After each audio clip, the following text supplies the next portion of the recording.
नमस्कार, मैं हूं विनोद कुमार शुक्ला। अड्डा पर एक बार आपका फिर स्वागत है। आज थोड़ी हम राजनीति और वकालत पर चर्चा करते हैं, सीधी राजनीति से हट करके। लेकिन इसमें भी राजनीति है कहीं ना कहीं। समझने की कोशिश करते हैं कि INDIA अलायंस जो है वो परवान चढ़ नहीं पा रहा है, लेकिन उसके बहुत सारे नेता या बहुत सारे ऐसे लोग हैं जो एक दूसरे के लिए मदद कर रहे हैं, विशेष रूप से अदालतों में। कांग्रेस जो पहली स्थापना जब कांग्रेस की हुई थी, कांग्रेस की स्थापना जब हुई थी तब ही ये ज़्यादातर वकीलों की पार्टी थी। वकील डोमिनेट करते थे और इस पर बहुत बात भी होती थी, विवाद भी होता था, बहुत कुछ होता था। ऐतिहासिक डिबेट में नहीं जाते हैं, अभी वर्तमान में आते हैं। अगर पिछले हफ्ते 10 दिन की बात करें तो कांग्रेस के एक बड़े वकील अभिषेक मनु सिंघवी, जिनको कांग्रेस ने हिमाचल प्रदेश से राज्यसभा भेजने का निर्णय किया है, उन्होंने ब्रीच ऑफ प्रिविलेज के मामले में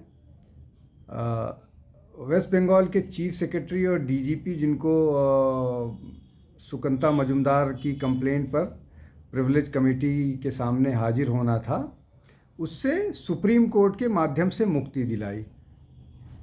सीतारमैया को, जिनके खिलाफ क्रिमिनल केस था, उस मामले में भी उनको राहत दिलाई। शरद पवार की पार्टी को लेकर के एक बवाल चल रहा है कि राष्ट्रवादी कांग्रेस, शरद चंद्र पवार जो चुनाव आयोग ने उनका नाम दिया था, उस नाम से उनको उस पार्टी को इस्तेमाल करने दिया जाए। इस मामले को अदालत ने, सुप्रीम कोर्ट की एक बेंच ने स्वीकार कर लिया है। ये भी एक पॉजिटिव एक्शन के तौर पर देखा जा रहा है।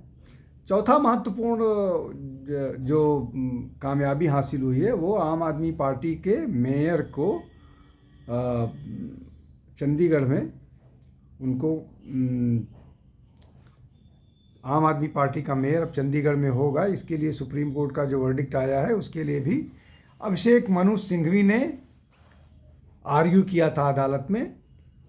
अब इसमें अभिषेक मनु सिंघवी राष्ट्रवादी कांग्रेस के लिए मदद कर रहे हैं। उसके अलावा वो आम आदमी पार्टी के लिए काम कर रहे हैं, वो ममता बनर्जी के लिए काम कर रहे हैं। लेकिन वो INDIA अलायंस का जो गठबंधन है, सीट शेयरिंग के लिए ये लोग इकट्ठे नहीं हो पा रहे हैं, या कोई फैसला नहीं कर पा रहे हैं, या कोई मदद एक दूसरे को निगोशिएट नहीं कर पा रहे हैं। ये अपने आप में बड़ा अजूबा है। लेकिन इस तरह का बहुत सारा काम कांग्रेस के नेता करते रहे हैं। जैसे अखिलेश के बचाव के लिए कपिल सिब्बल अदालत में गए थे, आजम खां के लिए कपिल सिब्बल अदालत में कूदे थे, CAA जो BJP को छोड़ करके बाकी सभी राजनीतिक दलों का प्रयास था, उसमें कपिल सिब्बल शामिल हुए थे। ट्रिपल तलाक में सलमान खुर्शीद शामिल हुए थे। राम मंदिर जो समाजवादी पार्टी या मुस्लिम पक्ष के लिए कपिल सिब्बल शामिल हुए थे। 370 के लिए जो लड़ाई लड़ी जा रही थी, जिसमें जम्मू कश्मीर की राजनीतिक दल शामिल थे, उनकी लड़ाई कपिल सिब्बल लड़ रहे थे। तो अगर देखा जाए तो जम्मू कश्मीर के राजनीतिक दल से लेकर के कांग्रेस के नेता, समाजवादी पार्टी, तृणमूल कांग्रेस, आम आदमी पार्टी और बहुत सारे लोगों की लड़ाई लड़ रहे थे। लेकिन INDIA को लेकर के ये सारे के सारे नेता जो अदालत में, सुप्रीम कोर्ट में अपनी बातों से जजों को, जस्टिसेस को मना लेते हैं, वो नेताओं को नहीं मना पा रहे हैं।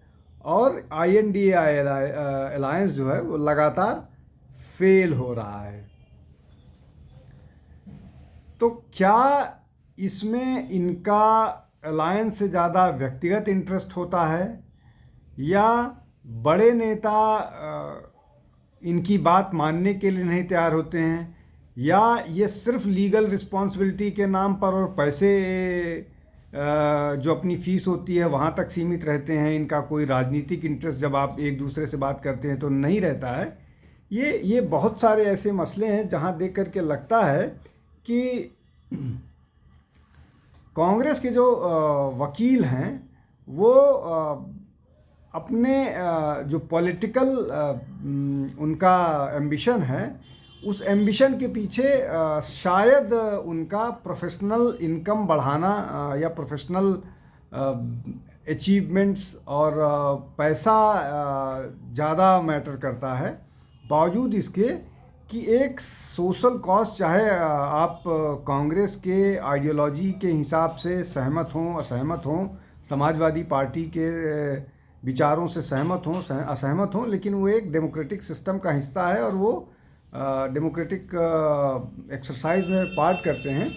लेकिन ये जो जिन नेताओं की मैं बात कर रहा हूँ, चाहे कपिल सिब्बल की बात करें, चाहे अभिषेक मनु सिंघवी की बात करें, चाहे आप सलमान खुर्शीद की बात करें, या और भी इस तरह के बहुत सारे नेता जो कांग्रेस में हैं और वो वकालत करते हैं, वो जो अलायंस का मामला होता है उस मामले में पूरी तरह से फिसड्डी साबित होते हैं। दूसरी तरफ अगर बीजेपी की बात करें तो बीजेपी के जो वकील हुआ करते थे या जो लॉयर्स हुआ करते थे, उनकी अपनी भूमिका बहुत महत्वपूर्ण रही है।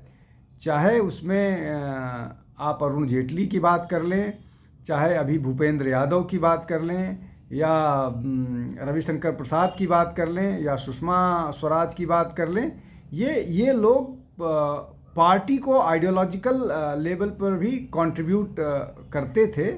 इनके अपने प्रोफेशनल कमिटमेंट से इतर आइडियोलॉजिकल कमिटमेंट की बात करते थे, जो कांग्रेस के नेताओं ने कांग्रेस के वकील नेताओं में मिसिंग है। और उनमें से धीरे धीरे बहुत सारे लोग, अब जैसे कपिल सिब्बल अब समाजवादी पार्टी के समर्थन से राज्यसभा में हैं, तो इस तरह की चीज़ें होती। तो कुल मिला करके अगर लब्बुलबाब लिया जाए तो वो ये कि कांग्रेस के जो वकील नेता हैं उनका अलायंस को बनाने में, यहाँ तक कि चिदम्बरम की कोई भूमिका नहीं है, वो भी बड़े वो हैं और वो भी बहुत सारा इस तरह का केस दूसरे राजनीतिक दलों के लिए लड़ते रहे। तो ये अलायंस में इनकी भूमिका नाकामयाब है, किसी उसमें नहीं है। ये व्यक्तिगत हित साधक ज़्यादा बनकर के उभरे हैं। तो आज के लिए बस इतना ही। अड्डा पर पहुंचते रहिए और हमारा जो भी हमारे वीडियो आते हैं उनको लाइक शेयर और हमारे चैनल को सब्सक्राइब करते रहिए। कल फिर किसी विषय के साथ हाजिर होऊंगा। बहुत बहुत धन्यवाद। नमस्कार।